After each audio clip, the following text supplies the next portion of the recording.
Yeah, Mike, in terms of when a team is struggling kind of for a long period, do you try to vary your approach at all? We don't get to see a lot of the day to day. Is there anything you could try to do, that you see differently to try to help them kind of through it as the kind of struggle goes on? Well, all you can do when you play basketball, you got to work. You got to go to practice. You got to watch film. You got to continue to do the same things that you've done when you've won. And the only way you work your way out of a slump is you got to put the time in on the floor, and hopefully it'll be a carryover when you go to the real game. I mean, that's just how basketball is. I mean, there's nothing else you can really do. You got to practice. You got to work through it. Mike, then Alex. Yeah, good morning, Coach. Given that now the Big Ten tournament is really the best chance to make the NCAA at this point, do you view these last four games of the regular season as a chance to try out different things to potentially get on a run and build some momentum going into that tournament? Well, again, you're right about that. I mean, we got to win all four games to even have a shot. And then once we get into tournament play, we got to win some games in the tournament play, if not win the Big Ten to probably make the tournament. I'm not looking that far down the road. The only thing I'm looking at is Wisconsin. We got to take little steps right now based on where we are. And Wisconsin is staring us in the face. They've had their struggles. So that's all I'm truly thinking about right now, one game at a time. Alex and Zach. Thanks for the time. Appreciate it. You mentioned after the Penn State game that you were not only upset with the way you played, but just kind of how you've coached. Is there anything you look at specifically that you could have done differently when you kind of look at the season as a whole right now? Well, it'd been nice to have Xavier Johnson to help lead. When I coach, every year I've coached, when things don't go well, I point the finger at me. And, a lot of coaches won't do that. But at the end of the day, when things go well, I point the fingers at the players.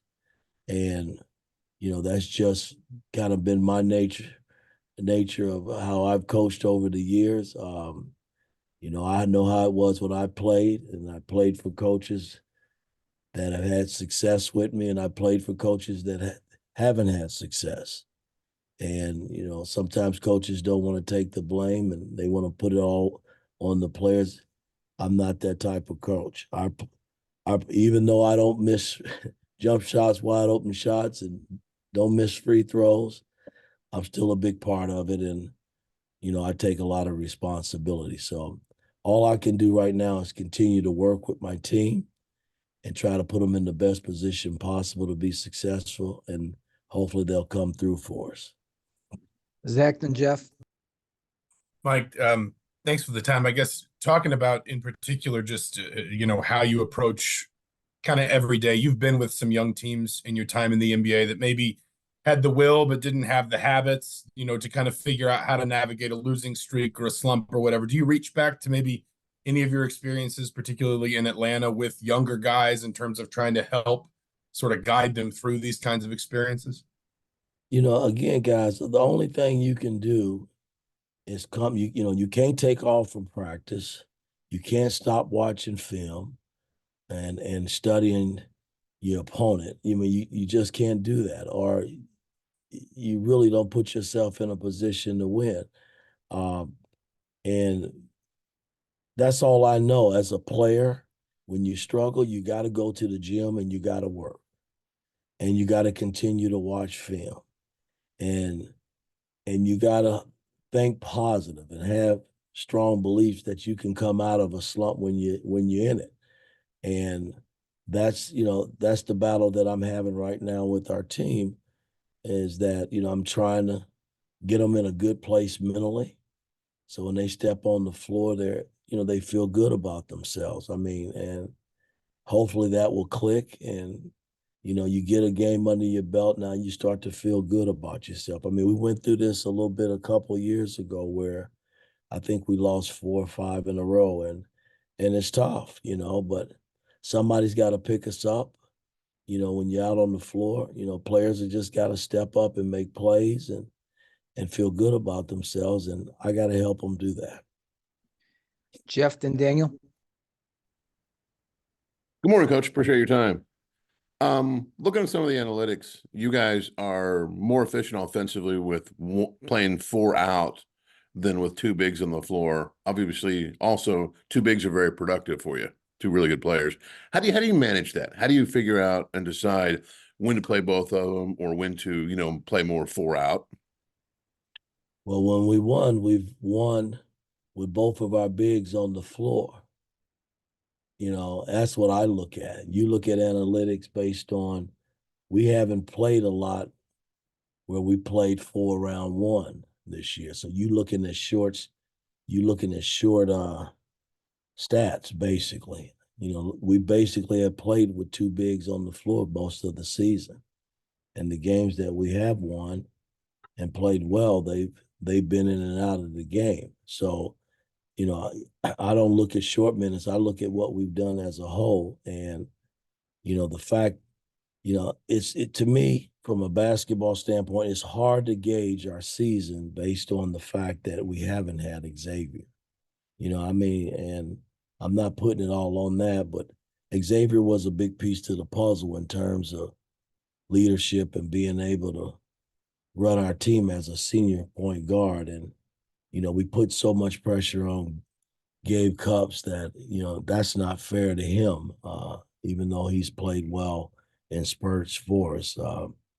It's just, for me, it's been tough in that regard because we haven't had Xavier. So we just got to continue to work. Daniel, then Jack. Yeah, Coach, looking at Wisconsin, obviously you guys lost by 12 in Madison last month. When you look at them, they've kind of had some rough stretches here in the last month or so as well. What's changed with them? And then when you kind of reflect back on that first meeting, what do you feel like you guys need to improve on? Well, we got to defend, man. I mean, when you look back at it, they scored 91 points. We scored 79 points. I mean, you're not going to win like that. I mean, we shot great from the 2s, great from the 3s, made our free throws. But they were better in those categories. And you're not going to beat anybody in the Big Ten like that. So defensively, you know, we got to come with it, you know, on Tuesday in order to beat them because they are a good offensive team. You know, they play inside out. I know after the game, he wasn't real happy with his defense, he said to me. And I surely wasn't happy the way we played defense. So, you know, we got to find some kind of defensive presence, and that's kind of what we've been working on a little bit, and see if that can keep us in the game until we can start making our 3s and our free throws.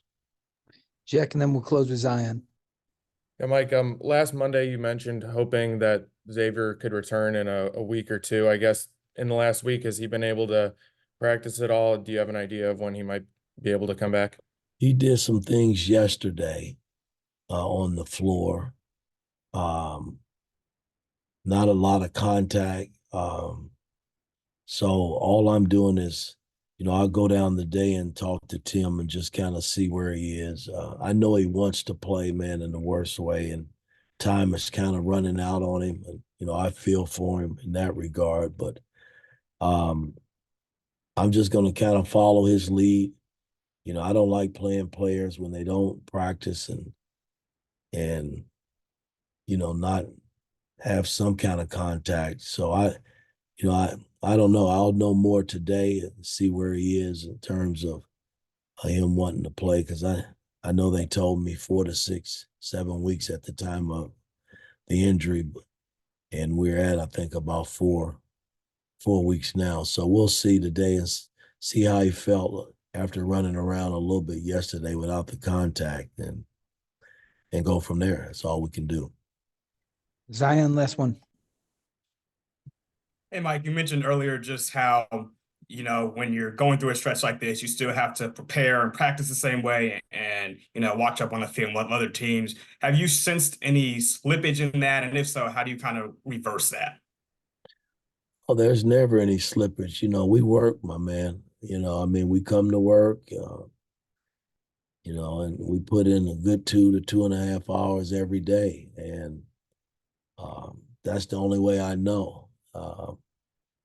My staff and I, we watch a lot of film together, and then we watch film with the team. That's how I was taught, win or lose. That's how I was taught as a basketball player, and that's not going to ever change. I think most coaches do the same identical thing. That's how you learn, and that's how you get better. You got to work on the basketball floor, and you got to watch film to get better. All right, thanks, Coach.